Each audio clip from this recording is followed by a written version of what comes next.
Welcome back. Obviously, this is going to be a tech video pertaining to engine performance modification, so on and so forth.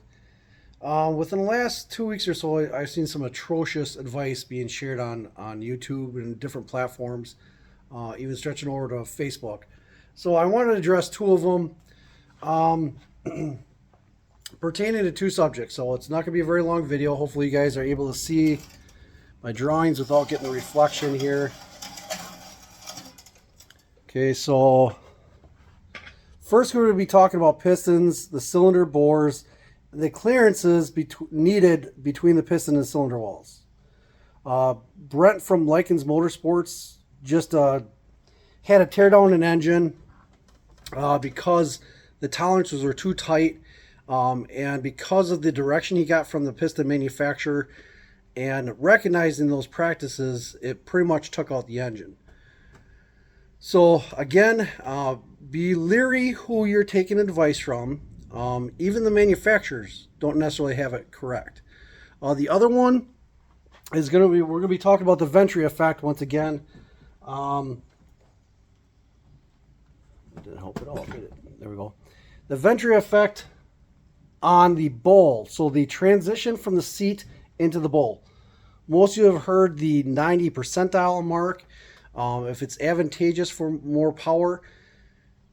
Over many years of being a machinist, the transition from older machinery practices to newer is what has made the difference in performance. So we're going to cover some of that also within this video. But first of all, we're going to start out with the piston clearance debate, if you want to call it that.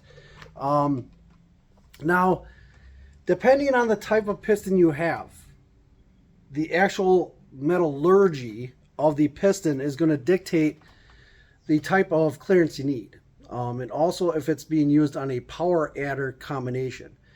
Now typically when you buy piston rings, the manufacturers will give you a ring gap rating depending if it's naturally aspirated, so on and so forth. But that ring gap is determined by older practices. Okay, so with newer technology, from cast iron to steel rings, those tolerances are not going to be the same. And also the makeup, the capabilities of the piston material is also going to dictate the piston ring gap. So it relates to a lot of the pieces within the piston itself. So the pistons, the piston ring grooves and slots, how deep they are, where the vertical ports should be drilled into, and whether or not a gas relief top ring is going to actually be advantageous to your combination. Now realize in the ring descriptions, the entire purpose for a gas port, whether it be vertical drilled through the piston or a gas relieved piston ring, is to allow the compression gases to seep behind the top ring, your number one ring, to force it out against the cylinder walls. Okay. Now the second ring is pretty much the same practice that we've used over the years. Okay, but depending on the material, once again, the expansion rates of the different materials between cast piston rings to the pistons themselves, whether they're hypertonic, cast, or forging, they're also going to expand at different rates.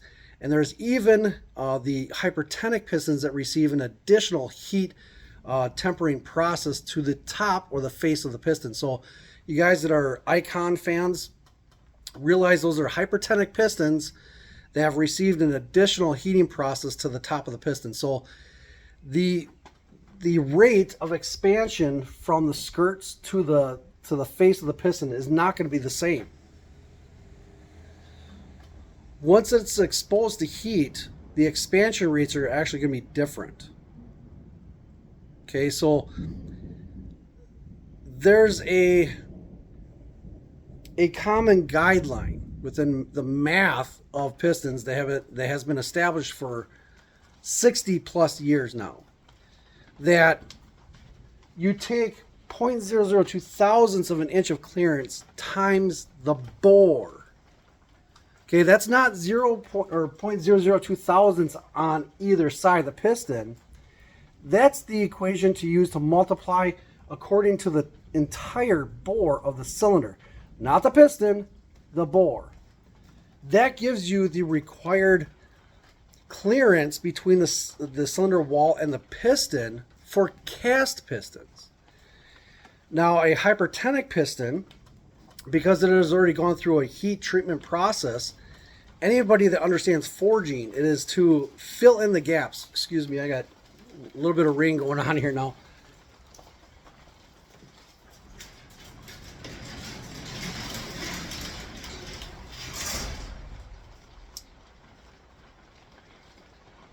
The aluminum of the piston, no matter what variant of mix the aluminum is made out of, the initial forging process is to allow some of the gaps within the metallurgy of the structure to be filled in. So reducing the amount of compression and expansion that occurs underneath the heat. Okay, so as you go up in performance levels of the piston material, the amount of retention to its original shape or size is going to be there. Now with cast pistons, they're designed to expand according to the heat that is engineered into the engine. So your typical operating temperature of a factory engine, the cast pistons will swell to the point where they get into that preferred piston to wall clearance within just the expansion under heat. Now, your typical cast piston or piston ring that is used in a combination will be designed around the exact same expansion rate. Once you start getting in hypertonic, it will retain its actual shape approximately 30% less than the cast piston. A hypertonic piston with a face of the piston treated with an additional heat treatment will actually alter the top of the piston and the skirts to swell, to expand at different rates. Knowing that the top of the piston is going to be exposed to dramatically more heat, whether it's a power adder or higher compression,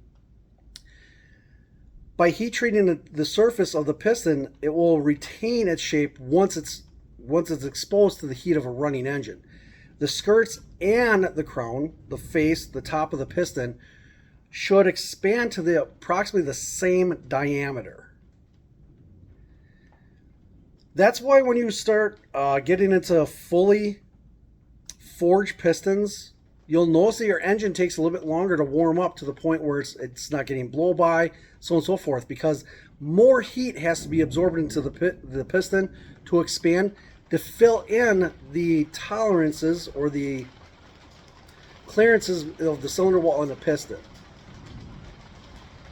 Same with if you're taking the jump from a cast iron piston ring to a steel ring. Steel does not expand as far as a cast iron. Now, what most of the ring manufacturers do not let out is that you can put the exact same piston ring gap on a steel ring as you would with a cast iron. But you realize the older cast iron rings were much thicker. So the older cast iron rings will say a 10 thousandths gap in it. They will expand at the same rate as, say, one of your new 1 millimeter thin steel rings. They will expand at the same rate. So you can practice the same piston ring gap of what we did 30, 40, 50, 60 years ago with cast piston rings as you do today with steel rings. But the pistons and the process that are being made out of does not expand at the same rate. So cast is designed to expand to fill in the tolerances. Let's say the piston grows 10 thousandths of an inch. A hypertonic will expand 7 thousandths of an inch. A fully forged piston may only expand approximately 5 thousandths of an inch. Okay, I'm using those round numbers for everybody to understand. Now, in calculating the needed tolerance between the piston and the piston wall, using the ratio of 0.002 is the common practice with fully forged pistons and steel rings. So when the manufacturers are saying, yeah, the 2000s clearance is good enough, that does not mean 2000s clearance added together, that is the ratio used to multiply by the bore to find out the required tolerance between the piston and cylinder bore. Now, if you're a fan of the Icon series pistons that are hypertonic pistons all the way through with an additional heat treatment to the top of the piston, on a typical 350 4-inch bore, your total clearance between the piston and the cylinder wall is going to approximately be in that 10 thousandths range. Okay, that's after the multiplication from the manufacturer's direction of how much the bottom of the piston is going to swell compared to the top once heat is introduced. Now, I honestly enjoy watching some of these individuals, and especially when they're assembling high dollar combinations. When they start using platforms that are numbered to where they're getting rare and they make a mistake wiping out that piece of equipment or that part, it really aggravates me, because as we're getting older, as time passes, those parts and engine blocks and cylinder heads become even more rare. So not any engine builder can just jump in and start practicing the same thing they do from one engine family to another, and using the same practices between a cast or a hypertonic or a forged piston. It has to be something that's very unique to the build and understanding what the build needs. So even with a fully forged piston, 4 thousandths clearance between the piston and the cylinder wall is never going to be enough. Never. And Brett from Likens Motorsports, he did this with a Ford engine, a high dollar, rare combination. Okay, Fords already have a rare platform to work with, and if you're lucky enough to find some racing specific parts that were only used in very low numbers, you have to take the additional care to know what you're doing before you just throw all the parts together. No matter how much money you have or how much money you're sticking into it, you have to do the research on yourselves. You can reach the manufacturers, and the manufacturers are going to know their components, but they are not going to be able to relate to the component that you're using for the build. So the manufacturer is not going to understand what type of use the piston is being used for. It might just be a 9, 10 to 1, 4 relief, 2 relief. That's as far as the extent goes. They're going to know their components of what makes them live. But for the installation and assembly of the engine, the assembler has to know what they're doing first. Because a lot of times, your research and your practices will actually determine whether or not the manufacturer of the component is right or not. You can't go by manufacturer recommendations. To verify that, for 25 years, all of the cam manufacturers were telling us to use the exact same thing with hydraulic fat tappets.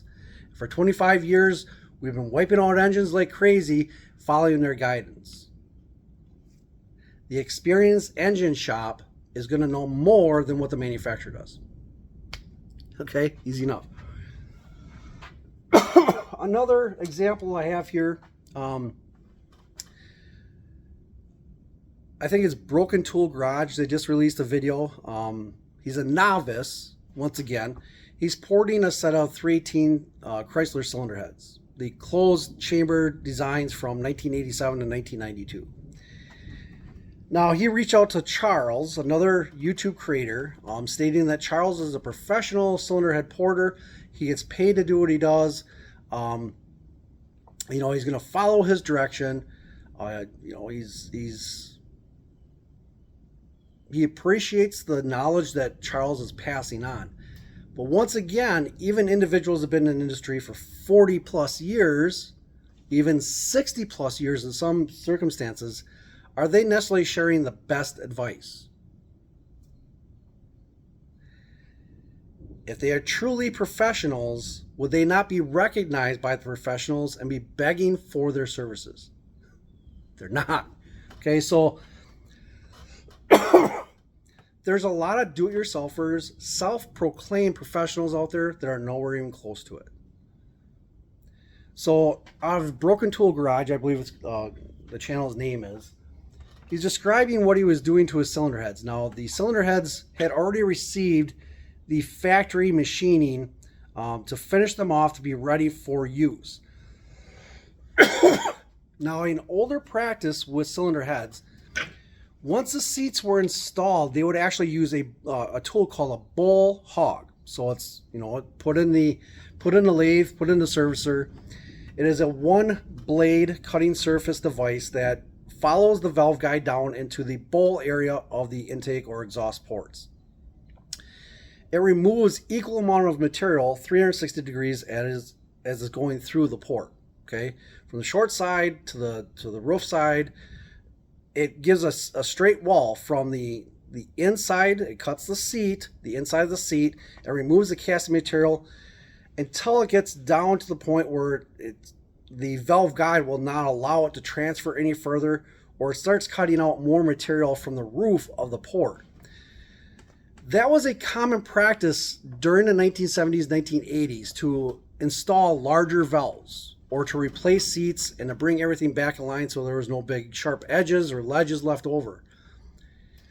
That is ancient technology. While you might see a performance increase, it's mostly because of the larger valve being installed.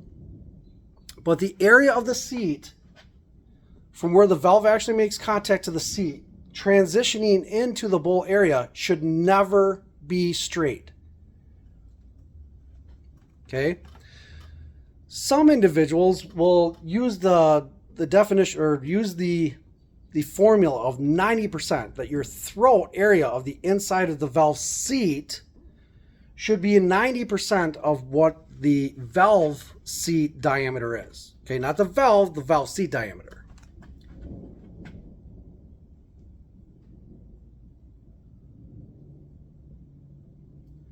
So for example, if you're installing a 202 valve in either a Chrysler, Ford, Chevy, so on and so forth, small block combination, the throat should be 90% of that. Now that's the diameter of the valve, but that is not the diameter of the valve seat where the valve and seat actually make contact.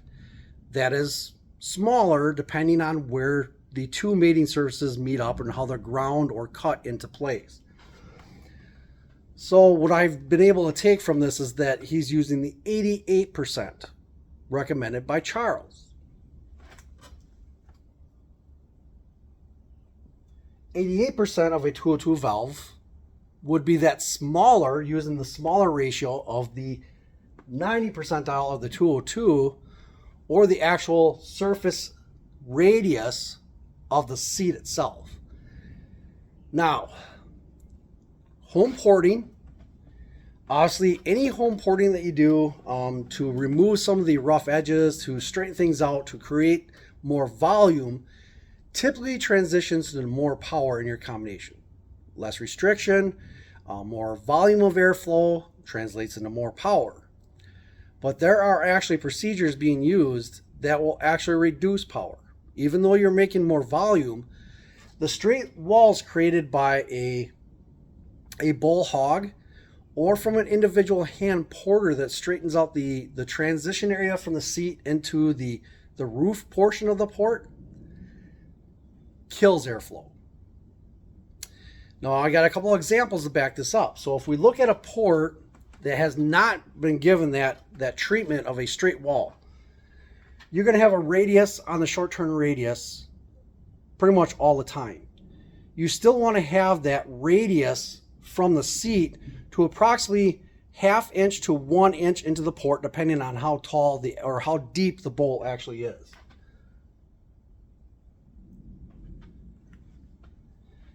Now that area, that transition, is a radius from inside the port to inside the actual combustion chamber. So now even the area inside the combustion chamber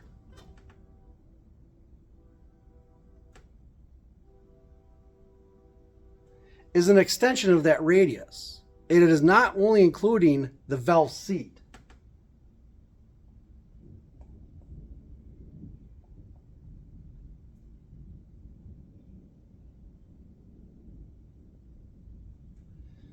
You need to have a radius there.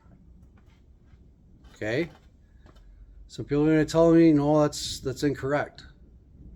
So what we're going to do is an example and something that I cannot necessarily show to you here, but it's something that you can find all over the internet. When different air intake systems, air cleaner systems are used. Okay, so let's flip the...